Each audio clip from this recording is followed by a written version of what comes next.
Welcome to the world of HeroQuest, a place unlike any other. Most tabletop gamers know the feeling, looking over a shelf full of beautiful miniatures and wishing they can see more action beyond the game they were originally designed for. Fortunately, Talisman 5th Edition and HeroQuest share more than just a fantasy theme.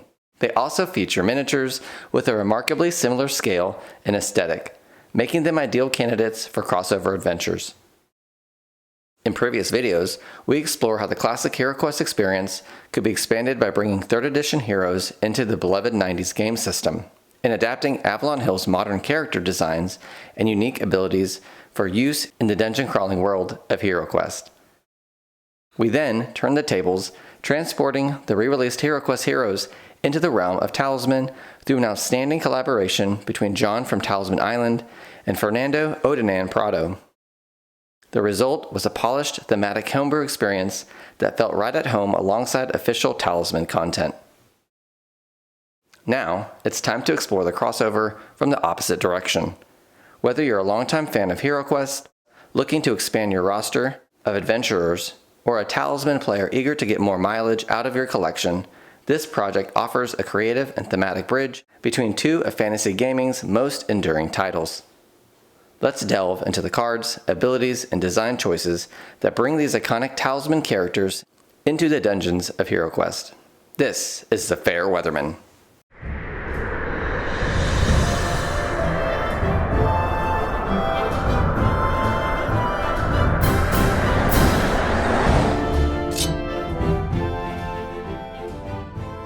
Welcome back to the channel. What happens when the 12 heroes and antiheroes of Talisman 5th Edition leave the taverns, forest, and magical regions of the realm and descend into the monster-filled corridors of HeroQuest? Well, thanks to the creativity and fan dedication of Odanan, we have an answer. Today we're taking a closer look at an ambitious 5-part fan project that transforms every one of Talisman's 5th Edition 12 playable characters into a fully realized HeroQuest hero. Through a comprehensive downloadable card expansion, Odanan adapts each character's unique personality, strength, and special abilities to fit seamlessly within HeroQuest mechanics. Better yet, the expansion makes full use of the existing Talisman miniatures, allowing players to put those fantastic sculpts on the board in an entirely new way. Odanan has put together an impressive range of content, covering everything from high-stakes stealth to divine retribution, including new spells and equipment cards. He has clearly put a ton of work into balancing these archetypes and making sure the files are perfect for you to print at home or send to makeplayingcards.com for professional printing. So without further ado, let's get into this. There's been a lot of talk about adding the 5th edition miniatures from Talisman into HeroQuest as playable heroes or anti-heroes, but I haven't seen anyone go to this extent to make these cards that fits seamlessly into the modern HeroQuest world. At first glance, you'd have no idea that these are homebrew characters and not official ones from Avalon Hill. Projects like this are the reason why HeroQuest will continue to grow and expand long after Avalon's re-release run has come to a conclusion. The first installment in this 5-part series is the Cloak and Dagger pack. This pack introduces the Thief and Assassin as fully playable characters, complete with an extensive selection of rogue skill cards and specialized equipment designed to emphasize agility, stealth, deception, and precision strikes. As an added bonus, the rogue skill cards are fully compatible with the official rogue hero from HeroQuest. So if you haven't been able to track down the Rogue Heir of Elithorn expansion, which is one of the most hardest things to come across right now, the Assassin miniature can serve as an excellent stand-in, allowing you to enjoy the rogue playstyle while adding a fresh new character to your adventuring party. You are the Assassin, master of stealth and sudden death. You may not wear metal armor, use shields, or yield two-handed melee weapons. When attacking with a weapon that rolls 2 or fewer combat dice, you may reroll 1 die. At creation, choose 3 rogue skill cards. You are the Thief, master of cunning and larceny. You may not wear metal armor. When disarming a trap with the toolkit, you may reroll 1 die. At creation, choose 3 rogue skill cards. Included in this download pack are a couple extra equipment cards. You have the leather armor, which is not an official armor that you can purchase, but one that I highly use in homebrew. At 300 gold coins, it is a nice option for our rogue characters. We have the hand crossbow, giving the attack of 2 combat dice, allowing you ranged attack. And then we have the dagger that was included in the rogue expansion pack. Now you have access to that equipment card as well. So here are the rogue skills. As you can see on the back, the artwork does emphasize the fact that you can use this as your rogue hero from the Avalon Hill expansion. And so these skill cards are pretty neat. We have an escape plan. We have keen blades. Peekaboo. Moving through furniture, which is always a nice ability that you can homebrew. Streetwise. And surprise attack. Master improvisation. This can only be used by the thief. Before the quest begins, you may choose one skill or spell from any hero, even if they are not in the group. You may use that skill or spell during the quest as if it were your own, which is a really cool idea that this thief can then adapt other people's hero cards. And then you have an alternative set of the Rogue Era of Elethorn cards. So if you didn't have a chance to pick up that expansion, you now have all of those abilities: ambidextrous, combat mobility, and opportunistic striker. And you can tell the artwork is very similar to the official release. Here you have the original cards from the original expansion in comparison. So here are those miniatures in comparison to the Rogue Era miniatures we received from Avalon Hill. And if you're someone who's going to paint up your minis, at some point you're not going to be able to tell the difference between your 5th edition Talisman miniatures and your HeroQuest miniatures. Most Wanted turns the spotlight onto 4 of Talisman's most infamous villains: the Sorceress, Wizard, Ghoul, and Troll. Rather than appearing as standard heroes, these dark characters are reimagined as powerful boss monsters, each equipped with unique abilities, sinister special rules, and a collection of terrifying, dread spells designed to challenge even the most seasoned adventurers. At the heart of the expansion is an all-new headhunting system that rewards heroes for tracking down and defeating these notorious foes. They're more than just dangerous adversaries.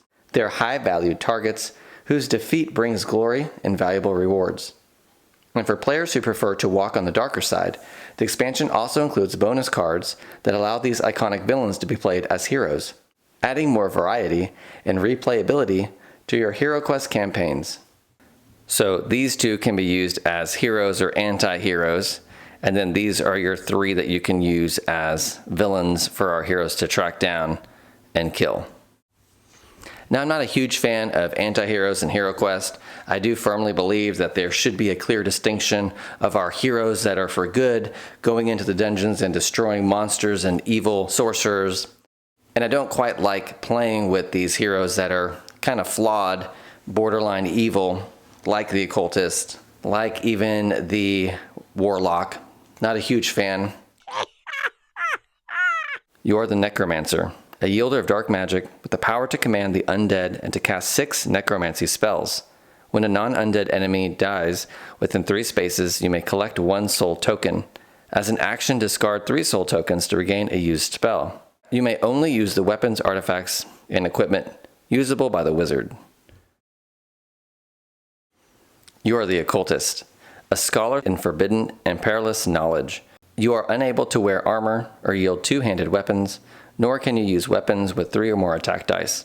However, you may use all items available to the wizard and can cast 6 of the occult spells. I really enjoyed the fact that Odinand had included a way to have heroes turn into a toad in HeroQuest, just like in Talisman. And if you have the HeroQuest expansion, Nemesis, or Alliances, you do end up getting a few of those toad miniatures that you can use in HeroQuest. So if you're on the fence about purchasing Talisman 5th edition, it's fantastic. But most importantly, these miniatures really do bring home the modern HeroQuest feel. and they are a must-have to include in your gameplay. There's so much that you can get out of this box for like 30 bucks. So if you're wondering about the scale of the troll compared to the ones we receive in Against the Ogre Horde, here we have a side-by-side comparison. The base is slightly larger, although the miniature is about the same size.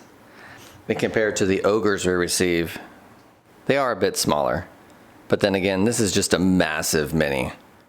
So most anything is going to appear smaller in scale. The third expansion is called Wandering Wisdom, bringing 2 extraordinary heroines from Talisman into the world of HeroQuest, each offering a distinctive playstyle and a wealth of new strategic possibilities. The Wood Elf is a master of ranged combat, striking enemies from afar with unmatched precision. In addition to her skill with the bow, she commands a unique collection of wood spells, drawing upon the forces of nature to support allies, hinder foes, and manipulate the battlefield. You are the Wood Elf, defender of the forest and master of ranged combat. When you're not wearing metal armor, your gestures become more fluid, and heroes no longer block your line of sight for ranged attacks. You can use the elf's items and cast 3 wood spells. And here are our wood spells. First we have Entangle, trapping monsters in a room or corridor. We have Sanctuary Grove, allowing heroes to restore body points and mind points in any one room. We have Bramble Shield, really using those vines that we see in Jungles of Delthrak. And we get some equipment cards as well. We have a short bow, giving ranged attacks. We have a treasure item, which is Spirit Bloom. Alongside her stands the Prophetess, a woman gifted with the power of foresight, able to glimpse what lies ahead. You count as a wizard for using equipment and artifacts, and you may read tarot cards. At the start of each quest, choose 3 spells available to the heroes, and all of a single type. Armed with her own spellcasting abilities, she can invoke mysterious and unpredictable effects that influence the course of a quest. Whether revealing hidden opportunities, altering fate, or confounding enemies, her supernatural insight makes her one of the most versatile and intriguing heroes to join your party. I really like the use of the new heroes as well on these cards. The Hermit, the Hierophant, the High Priestess, and the Magician. The Star, and the last one, Wheel of Fortune. Roll a red dice. 1 to 3, the heroes lose a total of 200 gold. 4 to 6, the heroes gain a total of 200 gold. We also have the inclusion of an alchemy and an artifact card. Here we have the corresponding miniatures from Talisman 5th edition. I'll take any and all attempts to add more elf characters to the game system, as I feel it's the most balanced and well-rounded character that you can use. I do like the ranged feature and the fact that the miniature does have a bow on it. The Divine Champions includes 2 devoted servants of the light.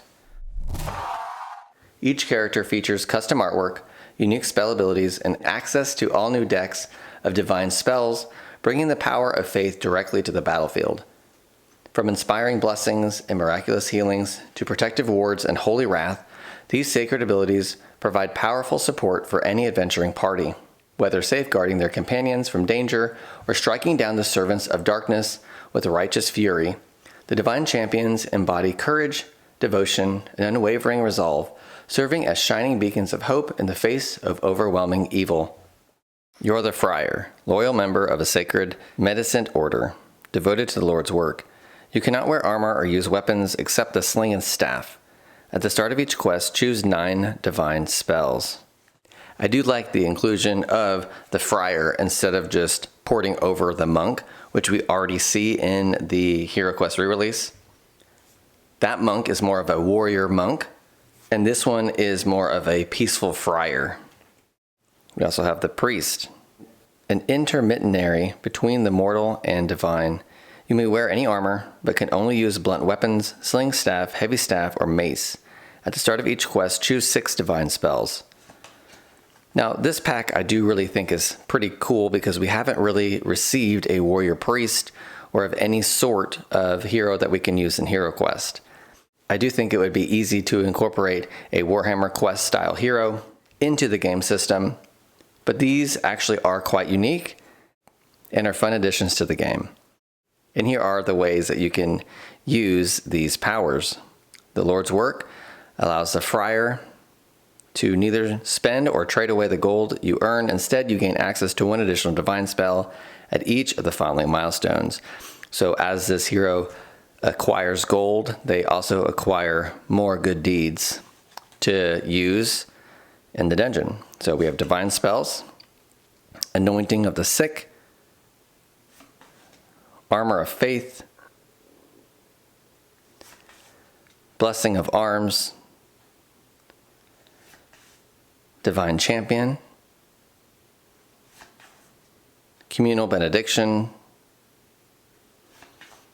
consecrate water, conversion, rite of exorcism, zapping here a skeleton back into the depths of hell where it came from, hallowed fury, litany of penance, prayer, providence, looking at 3 cards from the top of the treasure deck, resolve and keep any card you wish, return the others to the deck and shuffle it. This does not count as a search for treasure. We have resurrection. Cast the spell immediately after a hero is reduced to 0 body points, even outside your turn or out of sight. You must take at least 1 body point of damage, and that hero is restored to life with the same number of body points you lost. Holy Retribution and Safe Refuge. Here we have these 2 exciting miniatures that you can now incorporate into gameplay. I do like the stance of the Friar or the Monk, both with backpacks, ready to travel the dungeon and help out our heroes.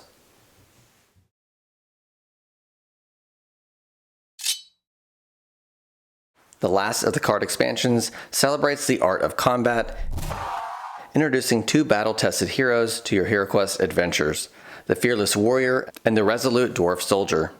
Forged through countless battles, these champions rely on skill, discipline, and determination rather than magic to overcome the dangers that await them. This mini-expansion includes 6 new martial skills, an enhanced tactical gameplay, along with an impressive arsenal of weapons and armor designed to expand your hero's options in combat. Among the new equipment are 4 powerful Mastercraft weapons, exceptional arms crafted to give their wielders a decisive edge on the battlefield. The expansion also features a special treasure card that adds an extra layer of surprise and excitement to your quest. Whether charging headlong into battle, holding the line against overwhelming odds, or outfitting your heroes with legendary gear, martial prowess brings strength, strategy, and unwavering courage to every adventure. You are the warrior. You may yield a second one-handed weapon in your offhand. This weapon must have the maximum of 2 attack dice. If you do so, you may reroll 1 dice on your attack. At creation, choose 3 martial skill cards. You are the Dwarf Soldier. You may yield any polearm, spear, long axe, pike, glaive, or halberd with a shield, even those that normally forbid it.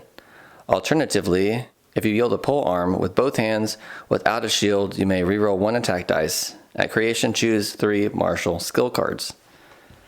So like I said, there are a slew of new equipment cards added into this expansion pack. Here are the skill cards that you have access to with these 2 characters.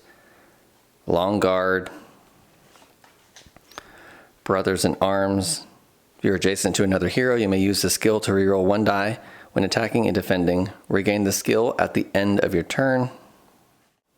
A lot of these skills are similar to the knight skills that we received in Rise of the Dreadmoon. Run through, taunt,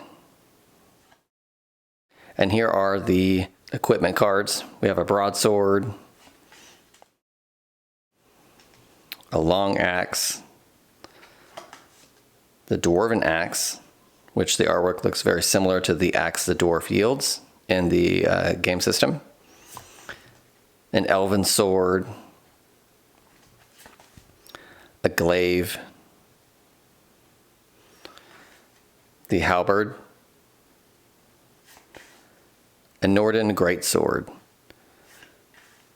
a parrying dagger. This dagger, crafted for parrying, gives you 1 combat die when attacking. If equipped in the offhand instead of a shield, it gives 1 extra defend die against melee attacks. May not be used with two-handed weapons. A pike, a rapier, also yielded by the orc bard. We have scale armor, a short sword. So some of these are things we've already received in the game system. A spear, a spellcaster staff. The staff also yielded by our wizard, I believe in First Light. A wooden shield, which is nice to have because we don't have something like that in the game system. And then you have a treasure card, Goblin Scavenger. A goblin approaches, dragging a filthy bundle of weapons. Goblin has stuff if hero has coins.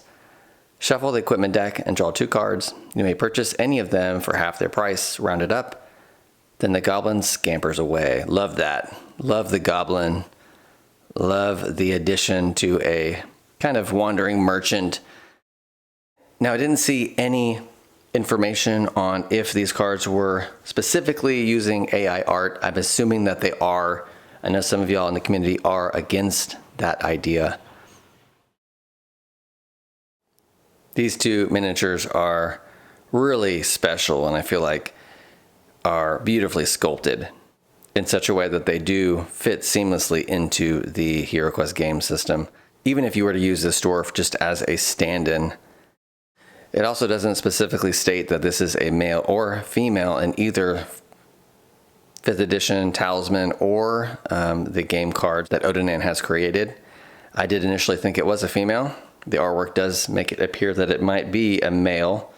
Either way, you're going to get the same awesome gameplay and allow some versatility for your players on the board. I always like to have a hero party with males and females to adventure with. Whether you need new monster boss cards, custom spells, or entire hero decks, these expansions are designed to drop right into your existing games. Everything is laid out beautifully, and it's ready for you to print. As a side note, if you plan to have these cards professionally printed through makeplayingcards.com, be sure to remove all HeroQuest logos before submitting your files. They come defaulted with Hero Next, so that shouldn't be a problem. For my own print run, I included a set of Guardian Knight cards featuring original artwork and encountered no issues because I removed the HeroQuest logo on the card backs.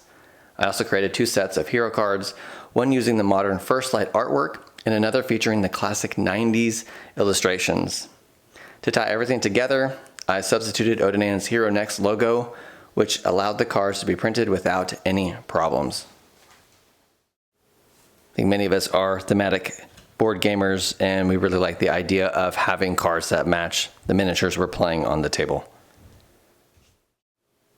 I think all in all, I spent about $55 to get 108 cards printed, which I feel like is a steal of a deal. Perhaps the addition I was most excited about was a custom Venom monster card. For those unfamiliar with the issue, the Crypt of Perpetual Darkness quest book mistakenly carried over the dragon stats from a previous encounter and failed to update them, significantly weakening what should have been one of the campaign's most dangerous foes. By correcting the error, I can finally add Venom to my bestiary with the proper attributes intact, ensuring the dragon remains every bit as deadly and intimidating as originally intended. And so this goes for the re-release of Crypt of Perpetual Darkness, not the one included in the HasLab crowdfunding campaign.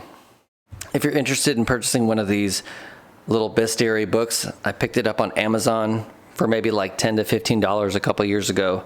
Currently, right now, all of the monsters included in every expansion Avalon Hill has released fits into this small pocket compendium. So if we continue to get more expansions, then I might have to buy a secondary compendium to add those monsters in as well.